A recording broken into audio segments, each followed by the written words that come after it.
Vai al cinema stasera? Vieni al cinema stasera? Queste due frasi hanno lo stesso significato? La risposta è no. Nel primo caso, la ragazza che scrive il messaggio non sa se andrà al cinema stasera, o perlomeno non lo ha ancora deciso.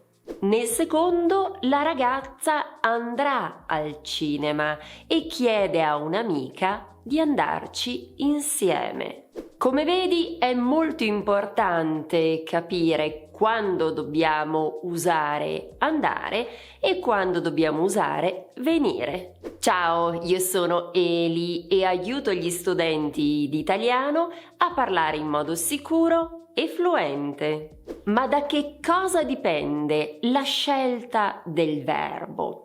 Allora, di solito quando io vado in un posto si usa il verbo andare.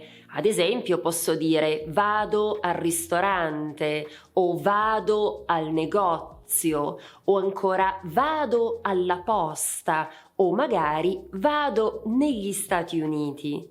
Se però vado in un posto dove si trova o si troverà la persona con cui parlo, allora devo usare venire.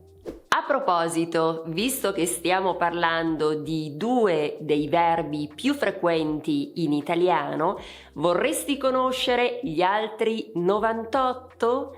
Ebbene, potrai scaricare gratuitamente questo PDF, troverai il link qui sotto in descrizione. Facciamo un esempio. Io dico questa frase a un mio studente. Vediamo la frase e tu dovrai cercare di capire dove si trova il mio studente. Prima frase. In estate andrò negli Stati Uniti. Ebbene, dove si trova il mio studente? O meglio, il mio studente si trova negli Stati Uniti? No. Può essere che si trovi addirittura in Italia. Che cosa cambia se invece dico in estate verrò negli Stati Uniti?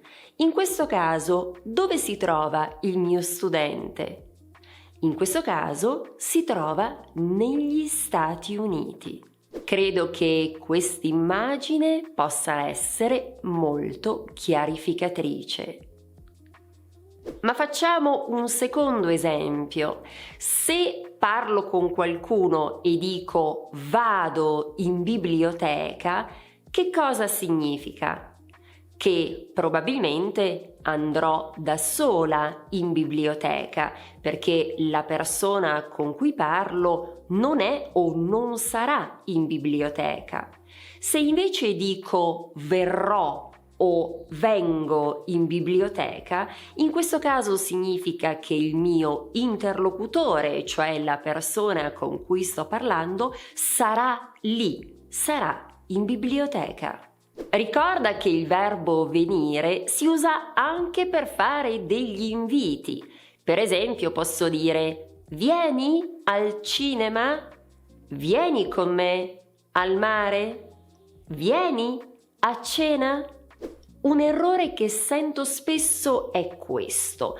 Quando viene fatta una domanda al nostro interlocutore con il verbo venire, anche lui dovrà riferirsi allo stesso movimento usando lo stesso verbo, cioè usando sempre il verbo venire. Lo so, detta così sembra molto difficile, ma vediamo qualche esempio. Vieni con noi al cinema? Sì, ci vengo. Perché non vieni con noi? Non vengo perché sono stanco. Ora tocca a te.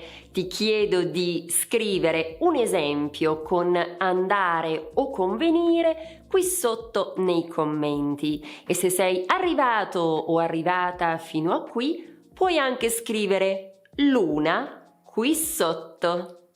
Oggi abbiamo parlato di due verbi che vengono confusi spesso da chi studia la lingua italiana, ma un altro errore molto frequente è confondere chi e che.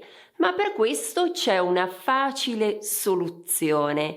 Infatti ti può aiutare questa videolezione. Trasforma il tuo sogno italiano in realtà. Grazie dell'attenzione, ci vediamo qui, sempre su Italiano con Eli.